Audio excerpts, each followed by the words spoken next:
সবাইকে স্বাগত। রুমি আছে, সাথে আছে জুবায়ের এবং চমৎকার দুজন মানুষ আছেন। চমৎকার দুজন মানুষ এই জন্যই বললাম, আসলে আমাদের গর্ব করবার মতো নিজস্বতা বলে যে বিষয়গুলো আছে তার একটার প্রতিনিধিত্ব তারা সার্বিকভাবে করছেন। আমরা জানি জিআই পণ্য বা জিওগ্রাফিক্যাল ইন্ডিকেটর বা আইডেন্টিফায়ার, যেভাবে আমি বলি না কেন, আসলে এই পণ্যগুলো নিয়ে আমরা অনেকদিন ধরেই কাজ করছিলাম এবং আমাদের নিজস্ব সক্ষমতার পরিচয় দিতে বিশ্বব্যাপী আমরা কিন্তু এই বিষয়গুলোকে তুলে ধরছিলাম। এবং সেই ধারাবাহিকতায় 17 নভেম্বর 2016 সালে আমরা একটি স্বীকৃতি পাই। সেই স্বীকৃতিটি হচ্ছে আমাদের জামদানি, যেই জামদানি ঐতিহ্যগতভাবে বাংলাদেশের একমাত্র, এবং সেই জামদানির এই স্বীকৃতিটুকু আমাদের নিঃসন্দেহে গর্বিত করেছে। এবং সাথে সম্পৃক্ত যারা রয়েছিলেন তারা সার্বিকভাবে এই পণ্যের মান উন্নয়ন এবং কী করে অতি প্রাচীন যে শৈলী আছে সেই শৈলীকে রক্ষা করা যায় এবং প্রজন্ম থেকে প্রজন্মের কাছে পৌঁছে দেওয়া যায়, এই বিষয় নিয়ে কাজ করে যাচ্ছেন। তাদেরই দুজন এই মুহূর্তে আমাদের সাথে উপস্থিত আছেন। ডান থেকে পরিচয় করাচ্ছি, আমাদের সাথে আছেন চন্দ্রশেখর সাহা, যিনি গবেষক, ডিজাইনার ও বয়ন কারুশিল্পবিদ, জামদানি উৎসব প্রদর্শনীর কিউরেটর এবং সভাপতি বাংলাদেশ কারুশিল্প পরিষদ। একই সাথে আমাদের সাথে আছেন সাইদা রোকসানা খান, নির্বাহী পরিচালক, সেবা নারী ও শিশু কল্যাণ কেন্দ্র। দুজনকেই শুভ সকাল, সেই সাথে স্বাগত সকালের বাংলাদেশে। কেমন আছেন আপনারা? ভালো। খুবই সাধারণ প্রশ্ন, সকালটা আসলে কিভাবে শুরু হয়? সকাল যদি ব্যক্তিগত ভাবে বলি, নিজস্ব বিষয়, আমি এখন সারাদিন কি করব, কতগুলি কাজ করার ছিল, করতে হবে, এই সামগ্রিক বিষয় নিয়ে সকাল শুরু হয়। আমি সকালটা শুরু করি একটু প্রার্থনা, নামাজ, তারপরে একটু যোগব্যায়াম, প্রাণায়াম, এগুলো দিয়ে। বাহ, চমৎকার। দুজনের একটা পজিটিভ ভাবে সকালটা শুরু হয়। পজিটিভ মাইন্ডসেটটার আসলে কোনো বিকল্প নেই। এই যে বিষয়টি নিয়ে আমরা কথা বলছিলাম, জিওগ্রাফিক্যাল ইন্ডিকেশন বা জিআই পণ্য, যে পণ্যটির নিয়ে আমরা আপনারা দুজন মূলত প্রতিনিধিত্ব করছেন এবং আপাতত চমৎকার একটি জামদানি পরেও রয়েছেন। সেই জামদানি নিয়ে আসলে আমরা জানতে চাই, একটা তো স্বীকৃতি আমরা পেয়েছি, আমরা জানি স্বীকৃতি অর্জনের পরে এটাকে আসলে ধারাবাহিকতা রক্ষা করাটা অনেক বেশি কঠিন হয়ে দাঁড়ায়। একটু এই পুরো প্রক্রিয়াটি জানতে চাইব। আপনারা জামদানি নিয়ে কাজ করছেন, কিউরেটর হিসেবে একটি জামদানি উৎসবের সাথে সম্পৃক্ত রয়েছেন, আপনাদের ব্যক্তিগত আগ্রহের জায়গাটা শুনবো। বিষয়টা হচ্ছে, আজকে থেকে তো কাজটা শুরু হয়নি। একটা বিষয় ছিল, বাংলাদেশ কারুশিল্প পরিষদ একটা বই জামদানির সমস্ত মোটিভ নিয়ে এবং এটার অথেন্টিক নিয়ে, কেন এটা আমাদের, এটা নিয়ে একটা পাবলিকেশন করতে পেরেছিল। সেটা আমাদের জাতীয় জাদুঘর এবং আমেরিকান ইউএস একটা অ্যাম্বাসেডর ফান্ডের মাধ্যমে। জিআই পাওয়ার ক্ষেত্রে এই বইটা ভীষণভাবে কাজে লেগেছিল, কারণ এর আগে আমি জিআই দেওয়ার জন্য যে সমস্ত বিষয়বস্তু ছিল সেগুলি আমরা ফিল আপ করেছিলাম। আমরা আমাদের সংগঠন বাংলাদেশ জাতীয় কারুশিল্প পরিষদ এটার সাথে যুক্ত ছিল, যে সরকারকে এই ফর্ম ফিল আপ করার জন্য কীভাবে সহায়তা দেওয়া যায়। তার সাথে এই পাবলিকেশনটা খুবই অথেন্টিকলি সত্য প্রমাণিত করেছে যে এই মোটিভগুলো এইভাবেই এখানেই সব কিছু হয়েছে। এর পরবর্তীতে প্রাতিষ্ঠানিকভাবে সর্বপ্রথম 1981 সালে শিল্পকলা একাডেমিতে একটা জামদানি নিয়ে প্রদর্শনী হয় ব্র্যাকের উদ্যোগে।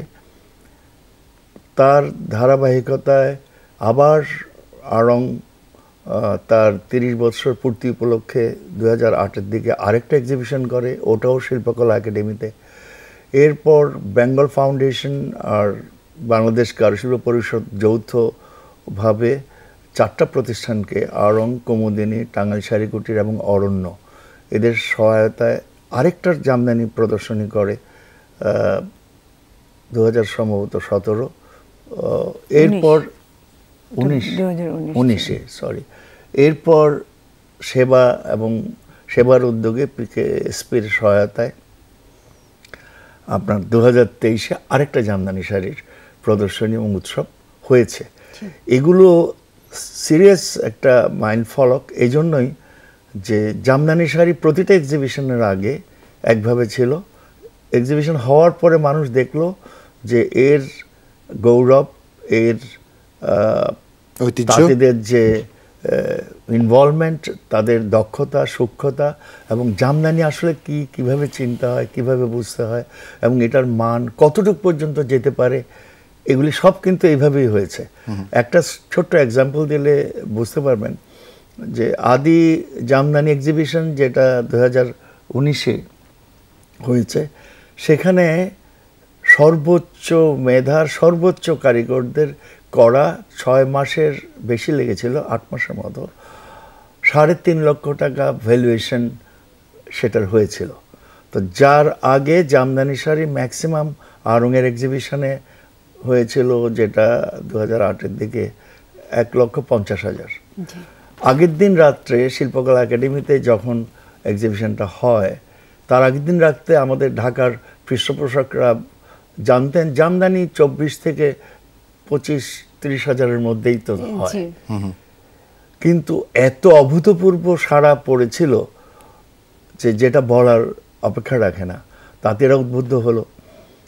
আমাদের এই রিসেন্টলি দুটো 2019 এবং 2023-এর বিশেষত্ব হচ্ছে, একভাবে জামদানি শাড়ি তারা বুনছিলেন, কিন্তু আদি জামদানি শাড়ির যে সৌন্দর্য, ওটার যে ডিটেলিং, এটার যে ইন্টিগ্রিটি, আমরা আমাদের ভারতে বেশ কিছু এই ধরনের বিষয় নিয়ে যারা টেক্সটাইল, ওয়ার্ল্ড টেক্সটাইল নিয়ে কাজ করে এবং সংগ্রাহক, তাদের কাছ থেকে প্রায় 25টারও বেশি 200 থেকে 150 বছর আগেকার শাড়ি নিয়ে এসেছিলাম।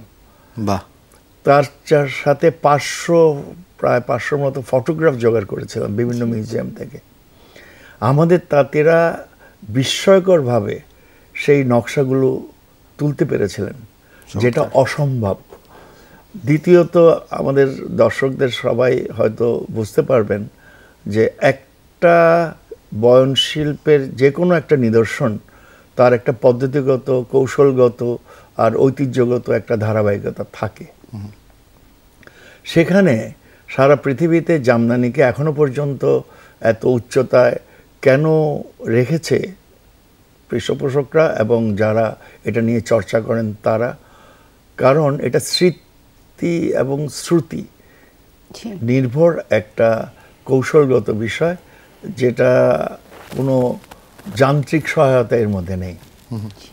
সমস্ত এতগুলো সুতোয় প্রতিটি লাইনে কত ঘর দিয়ে তারা সুতাটা দেবে নকশার জন্য, কত ঘর অফ রাখবে প্রতিটা লাইনে, এটা একটা অঙ্কের মতো বিষয়। তারা ওটাকে বলে বুলি, এবং তাদের নিজস্ব লোকাল মানে কলোনিয়াল ভঙ্গিতে সেই বলির মধ্যে শব্দ বসায়, অঙ্ক বসায়, তার মানে গণনার অঙ্ক 1 থেকে অনেক, এবং সেটা আওড়াতে থাকে। 2 জন বসে বুনে এবং একজন ওস্তাদ থাকে, একজন সাকরিদ থাকে যে হচ্ছে অ্যাসিস্ট্যান্ট।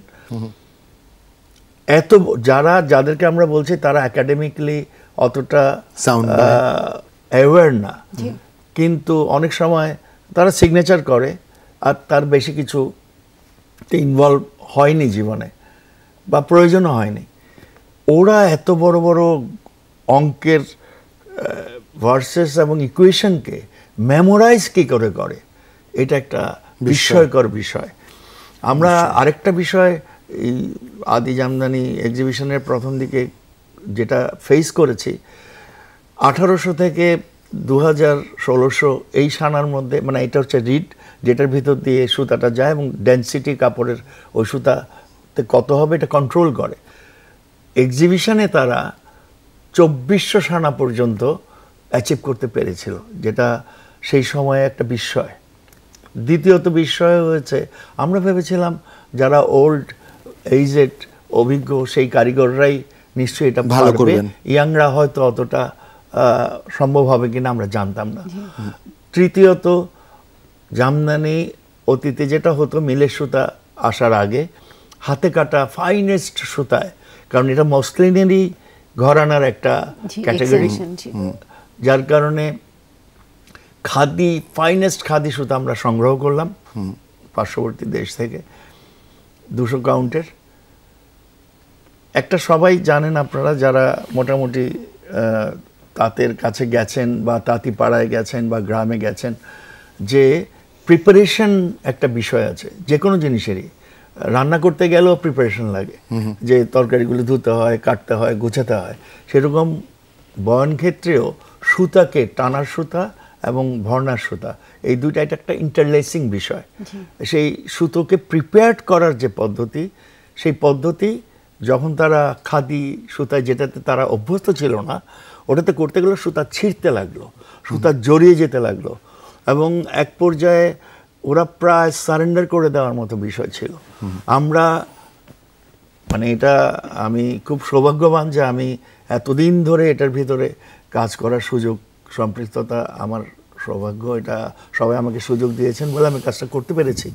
তাঁতিরা প্রুভ করেছে, যেই দিন প্রথম শাড়িটা তারা আনলো, দুদিকেই 200 কাউন্টের খাদিতে বোনা এবং সেই পুরনো নকশায়, সেই দিন সবাই যারা আমরা বোর্ডে ছিলাম ওদেরকে মানে সম্ভব ছিল না পায়ে ধরে সালাম করা। বাহ, চমৎকার। এই চমৎকার গল্পগুলো আরেকটু বিস্তারিত আপনার কাছ থেকে জানতে চাই, তবে তার আগে একটু সাইদা রোকসানা খান আপনার কাছে যাব। সেবা নারী ও শিশু কল্যাণ কেন্দ্র, এই জামদানির সাথে কি করে আপনাদের সম্পৃক্ততা তৈরি হলো? এই মানে আগ্রহের জায়গাটা একটু জানতে চাই। আমরা হলাম এনজিও, আমরা দারিদ্র বিমোচন অধিকার নিয়ে কাজ করি, রাইটস বেস। তো বহুদিন ধরে সেবা লেবার রাইটস নিয়ে আমরা কাজ করি। গার্মেন্টস শ্রমিক, চিংড়ি শ্রমিক, এরকম ফোর্স লেবার, ইনডেটেড লেবারের একটা রিসার্চ করার সময় আমরা উইভিং সেক্টরের একটা গবেষণার কাজ করছিলাম আইএলওর 2001-2 সালে, আমার ঠিক মনে নেই। তখন আমরা জামদানি পল্লীতেও যাই, যেমন সব ধরনের তাঁতের জিনিসের উপর ওই আনপেইড লেবারের অবস্থাটা কি, শিশু শ্রম, সিনারিওটা জানবার জন্য সিনারিও। তো তখন আমরা গেলাম এবং ওখানে মিশতে মিশতে 1-1.5 বছর কাজ করতে করতে একটা জামদানির প্রতি ইন্টারেস্ট হলো, লোকের সঙ্গে মেলামেশার মধ্যে যে, আর আমাদের মাইক্রো ফিন্যান্স প্রোগ্রাম তো আগেই ছিল, তো আমরা ওখানে একটা ব্রাঞ্চ করলাম এবং আমরা কিছু জামদানি তাঁতিদেরকে ঋণ কার্যক্রমের আওতায় আনলাম। এবং ঋণের আওতায় আনার পাশাপাশি কি করা যায়, একটা নিজেদের ভেতরে একটা প্যাশন ছিল। আমাদের জামদানি একটা সবারই অত্যন্ত প্রিয় জিনিস, সামগ্রী। একটা সুযোগ পেলাম আমরা তখন MFA ফেজ আউট হয়ে যাচ্ছিল, তো লিভাইস ফাউন্ডেশনের সঙ্গে কাজ করতাম। তো ওরা কিছু এই গার্মেন্টস শ্রমিকদের যদি বেকার হয়ে যায় কি করবে, তখন আমাদেরকে একটা ফান্ডিং দিয়েছিল স্কিলস ডেভেলপমেন্ট ওই এলাকায়। ওখানে তো কাঁচপুরে অনেক ফ্যাক্টরি, তো স্কিলস ডেভেলপমেন্টে অনেকগুলো ক্যাটাগরি ছিল, সেখানে আমি ওই জামদানিটাকে ইনক্লুড করে দিয়েছিলাম। 50 জন মহিলা শ্রমিককে আমরা জামদানি কারিগরের প্রশিক্ষণ দিই 2 বছর মেয়াদি। ওখান থেকে শুরু জামদানির সঙ্গে, পাশাপাশি ঋণ কার্যক্রমটা সবসময় ছিল। তো তাঁতিদের নিয়ে আমরা প্রায় প্রোগ্রাম করেছি। যখনই পল্লী কর্মসহায়ক ফাউন্ডেশনের ফান্ডিংয়ে তো আমরা কাজ করি, তো ওখানে অনেক মেলা হয়, যখন ওই ফেয়ার হয় আমরা স্পন্সর করতাম স্টল, যাতে তাঁতিরা তাদের জিনিসপত্র বিক্রি করতে পারে শাড়ি এনে, এবং আমাদের একটা জামদানির পরিচিতি হয়ে যায় এই যোগাযোগের পদ্ধতিতে। এবং যখন একটা সুযোগ আসলো, আমাকে বললেন একজন ডিরেক্টর যে জামদানির জন্য কাজ করবো নাকি। তো এটা বিশ্ব ব্যাংকের একটা প্রজেক্ট আছে, সাস্টেইনেবল এন্টারপ্রাইজ প্রজেক্ট। অনেক ধরনের সেক্টরেই এই ফান্ডটা দিয়েছে, ব্যবসাগুলোকে আরও টেকসই করা এবং পরিবেশ বান্ধব। এটা এনভায়রনমেন্ট প্রজেক্ট, যে আমাদের ব্যবসা, ছোট ছোট ক্ষুদ্র ব্যবসাগুলো যেভাবে করা হচ্ছে, অনেকগুলো জিনিস দিকে নজর দেওয়া হয় না, যেমন পরিবেশ দূষণ, শ্রমমান মর্যাদা, স্বাস্থ্য বিধি, এই সব কিছুকে ইনক্লুড করার জন্য যে জামদানি তাঁতিরা কাজ করছে, তাদের তাঁতের সার্বিক একটু উন্নয়ন করা, আশেপাশের এলাকাটারও উন্নয়ন করা। আসলে আপনাদের দুজনের কাছ থেকে এই একই আঙ্গিকের আসলে দুদিকের, মানে আসলে আমরা একই বিষয়ে 2 আঙ্গিকের আসলে গল্প শুনছিলাম। তবে দর্শকদের একটু বলতে চাই, আপনারা জানি না কতখানি বুঝতে পারছেন দুজন মানুষই কি পরিমাণে প্যাশনেট এই বিষয়টির সাথে, জামদানি নিয়ে।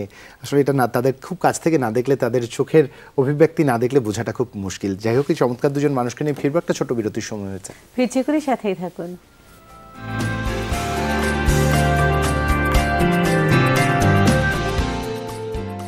বিরতির পর আরো একবার স্বাগত। দেখছেন সকালের বাংলাদেশ, জুলহা জুবের আপনাদের সাথে আছে, সাথে আছে মিলন, এবং আমাদের সাথে আছেন দুজন চমৎকার মানুষ, যারা আসলে মননে এবং তাদের ভাবনা যেটাকে সাথে ধারণ করেন সেটা হচ্ছে জামদানি। আমাদের সবার কাছে সবার প্রিয় এবং আমাদের সাথে এই মুহূর্তে যারা যুক্ত আছেন তাদের মধ্যে আছেন চন্দ্রশেখর সাহা, গবেষক, ডিজাইনার এবং বয়ন কারুশিল্পবিদ, জামদানি উৎসব এবং প্রদর্শনী কিউরেটর, সভাপতি বাংলাদেশ কারুশিল্পী পরিষদ, এবং তার সাথে আছেন সাইদা রোকসানা খান, নির্বাহী পরিচালক, সেবা, নারী ও শিশু কল্যাণ কেন্দ্র।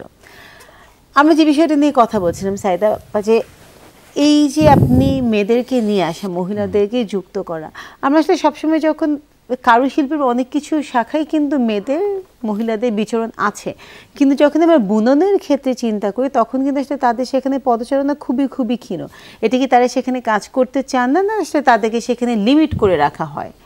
বিষয়টা আসলে আপনারা কিভাবে এটা একটা সামাজিক ধারা, মেয়েদেরকে ঘরের কাজও করতে হয় এবং যেমন কৃষি কাজের সময়ও মেয়েরা কৃষি কাজ করে, কিন্তু যেখানে আর কি কন্ট্রোল ফ্যাক্টর বা রোজগার, বিপণন বা ডিস্ট্রিবিউশনের ব্যাপারটা যেখানে সম্পৃক্ত, হ্যাঁ, ছেলেরা প্রাধান্য পায়, আনলেস ইট ইজ ছেলেবিহীন সংসার, ওমেন হেডেড ফ্যামিলি। তাঁতের ক্ষেত্রেও ওরকমই, মেয়েদেরকে গৃহকর্মে ব্যস্ত থাকতে হয়, সময়টা চলে যায়। তা যে গৃহকর্মের ফাঁকে ফাঁকে অনেক মেয়েরাই বসে তাতে তাদের স্বামীদের সঙ্গে, এবং মেয়েদেরকে বেশি ব্যস্ত রাখা, মানে মেয়েরা বেশি কন্ট্রিবিউট করেছে প্রি উইভিংয়ে, আমরা যেটা দেখেছি সবসময় করে থাকে। ওই কাজে তারাই পারদর্শী এবং তারা এটা করে অভ্যস্ত, কোনো পারিশ্রমিক ছাড়াই তারা কাজটা করে। অনেক মহিলাদেরকে বলতে শুনেছি যে আমরা না করলে তো বাইরের লোককে পয়সা দিয়ে রাখতে হতো, তা আমরা এটা করলে তো সংসারের এই খরচটা বেঁচে যায়। এটাই আমাদের চিন্তাধারার ভেতরে চলে এসেছে। আলাদা করে মেয়েরা নিজেদের জন্য ভাবে না, সংসারের কথাটাই ভাবে। তবে কিছু কিছু মেয়েরা তাদের বাবা মামা ফ্যামিলি মেম্বারদের কাছে শিখে শিখে, এবং অনেক মেয়েরা স্বামীর পাশাপাশি বসেও শাড়ি বুনে, এবং অবশ্যই কিছুদিন সাগরে ধরার পর তো তারা ওস্তাদ হয়েই যায়। এখন অনেক মহিলা ওস্তাদরা দৃশ্যমান, যেটা 10 বছর, আমরা তো 20 বছর আগে 50 জনকে ট্রেনিং দিয়েছিলাম, সেইভাবে অনেকে এখন এসেছে, এবং আমরা যাদেরকে ট্রেনিং দিয়েছিলাম তারা অনেকে বেশ প্রতিষ্ঠিত হয়ে গেছে, মানে অর্থনৈতিকভাবেও, যেটা দেখে আমাদের খুব ভালো লাগে। নিশ্চয়ই এটা একটা স্বস্তিদায়ক বিষয়। চন্দ্রশেখর সাহা, এই জায়গাটা একটু জানতে চাই, একটা আমূল পরিবর্তন এসছে। একজন নারী যেখানে আনপেইড লেবারের মধ্যে দিয়ে যাচ্ছিলেন, তিনি জানতেনও না আসলে তার এটার স্বীকৃতি দরকার, সেখান থেকে এখন তারা কিছু ক্ষেত্রে ওস্তাদ যারা বুনন করছেন, এবং তারা এখন ফ্রন্টলাইনে আছেন বয়নশিল্পী হিসেবে। এই বিষয়টাকে কিভাবে মূল্যায়ন করবেন আপনি? আপনি প্রতিটা এই ধরনের যেটা লেগেসি, ট্রেডিশন এবং ঐতিহ্য, পরম্পরা, এগুলো রিলেটেড করে যে সমস্ত শিল্পগুলো এখনো পর্যন্ত পৃথিবীতে বেঁচে আছে বিভিন্ন জায়গায়, তার মধ্যে জামদানি যে একটা বিশেষ জায়গায় আছে সেই শুরু থেকে এখনো পর্যন্ত, এটা সবাই জানে। এখানে এখন প্রশ্ন এসছে, আমরা সবসময় জানতাম, ইতিহাসে দেখেছি, আগেকার রেফারেন্সে দেখেছি, দুজন পুরুষ মানুষ, একজনের নাম ওস্তাদ, একজনের নাম হারকিত, যাকে সাগরেদ বলা হয়, তারাই এই বয়ন শিল্পটাকে এগিয়ে নিয়ে গেছে। তারপরে দেখা গেল কোনো এক কারণে, যেমন বেগম রোকেয়া যখন স্কুলে যাওয়া শুরু করলেন, তো সেরকম কোনো একজন মহিলা, যেটা কেউ কখনো করতো না, ঢাকা শহরে কাউকে গাড়ি চালাতে দেখা যায়নি, যে মেয়েরা গাড়ি চালাচ্ছে, মেয়েরা স্কুটি চালাচ্ছে, মেয়েরা সাইকেল চালাচ্ছে, এরকম কোনো একটা প্রথম দিন আসে, কেউ তো শুরু করে। সেই জন্য একজন সাহসী বাবা অথবা সাহসী স্বামী, সাহসী পরিবারের, তার ফ্যামিলির কাউকে প্রথম তাতে বসালেন। আমরা সেই দিনক্ষণ হয়তো লিখে রাখিনি। আজকের পরিপ্রেক্ষিতে যেটা দেখা যাচ্ছে, শিল্প বিমুখতা, সেটা হচ্ছে কি, কেমন আমি এই কাজ করে এত ঘাড় গুজে প্রতিদিন 4 ইঞ্চি বুনতে পারি, চোখের অনেক বিষয় লাগে, অনেক কিছু মনে রাখতে হয়, তার চাইতে কম ইনভলভমেন্টে আমি এর চাইতে বেশি টাকা ইনকাম করতে পারি, এরকম মনোভাব সেকেন্ড জেনারেশন, নেক্সট জেনারেশন তাদের ছেলে মেয়েদের মধ্যে আসছে। মাঝখান থেকে যখন মেয়েরা ইনভলভ হলেন, এই জায়গাটা আগামীতে যদি সমস্ত পুরুষরা, জামদানি তাঁতের জেনারেশন আফটার জেনারেশনরা এটার প্রতি বিমুখ হয়, তখনও এই শিল্পটা হয়তো বেঁচে যাবে এই মহিলাদের ইনভলভমেন্টের কারণে। এই বিষয়টা আমরা মানে এখন ভাবছি, আজকে থেকে 50 বছর পর দেখা যাবে রিভার্স হতেও পারে, মহিলারাই বেশি, ছেলেরা কম। এরপরে এমন একটা সময় আসতে পারে ছেলেরা আর নেই এটার মধ্যে, সব মেয়েরাই বুনছে। আমরা জানি না, এটার উল্টোটাও হতে পারে, কারণ এখন অল্টারনেটিভ অনেক রকমের পেশা এসছে, অনেক রকমের ইনকাম এসছে, মানুষ ফাস্ট ট্র্যাক চিন্তা করে, অনেক, এটা স্বাভাবিক। জি অবশ্যই, এটা জীবন জীবিকার জন্য নিশ্চয়ই এটা স্বস্তিদায়ক। এটা স্বস্তিদায়ক এই জন্য এই শিল্পটা হারিয়ে যাবে না এতটুকু নিশ্চিতভাবে বলা যায়। সবচেয়ে বড় বিষয়, এটা আমাদের ঐতিহ্য, এটা আমাদের অহংকার, এটা আমাদের নিজস্বতা। এই নিজস্বতা পরম্পরাক্রমে টিকে থাকবে আর অনেক বছর। আপনারা দুজন থাকছেন আমাদের সাথে, আরেকটা বিরতির সময় আছে। দর্শক দেখছেন সকালের বাংলাদেশ, ফিরছি এক্ষুনি বিরতির সাথেই থাকুন।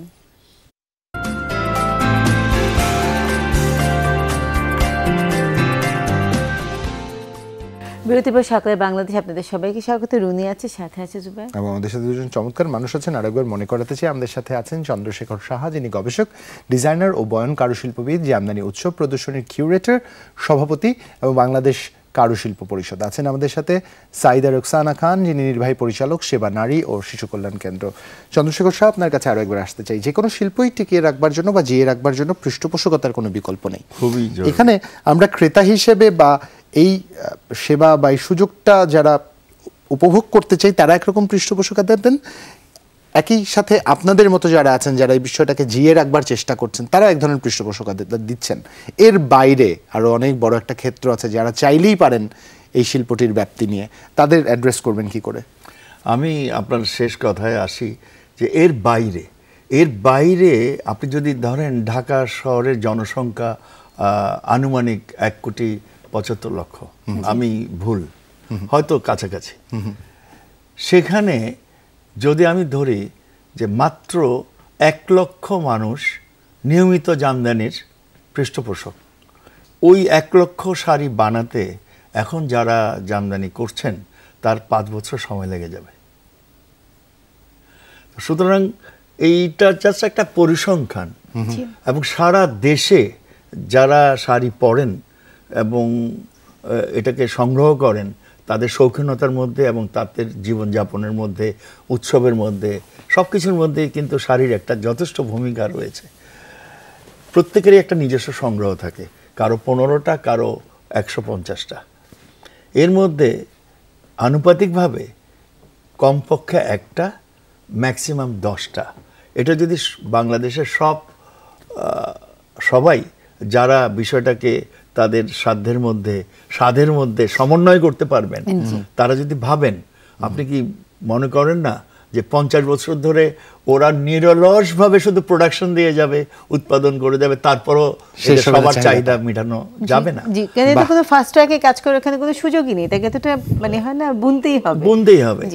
আর দ্বিতীয়ত, আমাদের দেশে এখনো পর্যন্ত 3.5 লক্ষ টাকার শাড়ি বিক্রিও হয়েছে, কয়েকবার অর্ডারও হয়েছে। ওনারও অভিজ্ঞতার মধ্যে আপনার কাছে যাই, যেহেতু অভিজ্ঞতার কথাটা আপনি ইঙ্গিত করলেন, নিশ্চয়ই আপা এনজিওর পক্ষ থেকে সর্বোচ্চ যতটুকু করা যায় আপনারা করছেন বলে বিশ্বাস করি, ইভেন্টটা আমাদের জন্য স্বস্তিদায়ক। এর বাইরেও কিছু গল্প থেকে যায় পৃষ্ঠপোষকতার, সেই গল্পটা একটু শুনতে চাই। হ্যাঁ, অবশ্যই। একটা তো আমরা এনজিও হিসেবে আমরা কি করি, আমরা তৃণমূল পর্যায়ে কাজ করছি, যারা একদম কমিউনিটিতে কাজ করে, আমাদের এনজিওদের পার্সপেক্টিভ ওখানে। কিন্তু তার উপরে আছে কি বিক্রি, কিনি, বাজার আসলে আমাদের বিজনেস কমিউনিটি আসে, আরও উচ্চতরে গেলে আরও ভালো। এটা একটা শৌখিন জিনিস, দামি জিনিস। আমাদের এই প্রজেক্টের উদ্দেশ্য হলো জামদানিকে প্রিমিয়াম মার্কেটে পৌঁছে দেওয়া, বিশ্ব আঙ্গিনায় পৌঁছে দেওয়া। আমরা কিন্তু সেজন্যই কাজ করছি, সেজন্যই আমরা একটু উন্নত মানের জামদানি তৈরি করার জন্য কিছুটা পৃষ্ঠপোষকতাও করছি। আমরা তাঁতিদেরকে ঋণ দেই যেন তারা ভালো মানের জামদানি তৈরি করতে পারে। এই যে জায়গায় একটা ছোট্ট প্রশ্ন জুড়ে দিতে চাই, যে আপনি বললেন যে ভালো মানের জামদানি বা শুদ্ধ জামদানি, স্যার বলছেন যে 3 লক্ষ টাকা পর্যন্ত, 3.5 লক্ষ টাকা পর্যন্ত কি জামদানি শাড়ির দাম হতে পারে। আবার আমরা কিন্তু বাজারে দেখি যে 3,500 টাকাতেও জামদানি শাড়ি পাওয়া যায়। তাহলে একজন ক্রেতা হিসেবে আমি আসলে এটাকে কিভাবে বিচার করবো যে কোনটা আসলে কি মানের জামদানি, আসলে জামদানিকে একটু বুঝতে হয়, বেশি কিছু লাগে না, এত টেকনিক্যাল কিছু না। আমরা জামদানি ধরলেই, হাত দিলেই বুঝি যে জামদানির জমিটা কেমন। জামদানির একটা সুতোর বিষয় আছে, কত কাউন্টের সুতা। 40 কাউন্টের সুতা থেকে জামদানি শুরু হয়, 40 কাউন্টেও কিন্তু শুদ্ধ জামদানি হয়। হয়তো একটু কোর্স হবে, খসখস হবে, কিন্তু 100% কটন হলে সেটাও কিন্তু টেকসই জামদানি, ভালোই হবে, খারাপ নয়। কিন্তু যত আমরা চিকন সুতায় যাব, তত জিনিসটা সৌন্দর্য বাড়বে। বিষয়টা আমি একটু অ্যাড করতে চাই আপনার সাথে। আমরা বলবো দামের ভেরিয়েশন বলবো না, আমরা বলবো এটার বিভিন্নতা। তো এটা বললে সহজ, খুব কম্প্যাক্ট ইন্টিগ্রেট ওয়ার্ক, মানে নকশাগুলো অনেক জটিল, 4 ইঞ্চি বুনতে সারাদিন লেগে যায়, আবার 1 হাত তো সারাদিনে বুনতে পারে। তো তাহলে এখানে এটা মূলত কিন্তু কতটুক সে সময় দিচ্ছে এটা কিন্তু সবচাইতে ইম্পর্টেন্ট। জামদানির ম্যাটেরিয়াল যতটুক না, তার চাইতে এটা হচ্ছে শ্রমটা হচ্ছে বেশি। 6 মাস 2 জন তাঁতি এক নাগারে বুনে একটা কাপড় শেষ করছে, আর 2 দিনে একটা কাপড় বোনা শেষ করছে, তাহলে এখানে ভিন্নতা এসে যাচ্ছে। নিশ্চয়ই দামের ভিন্নতাটা ওখানেই আছে। দ্বিতীয়ত ইদানিং এটাকে নকশাগুলো নকল করে মেশিনের জামদানিও তৈরি হচ্ছে, এবং যেটা পিছন দিকে দেখলে বোঝা যায় যে এটা মেশিনের না হাতের।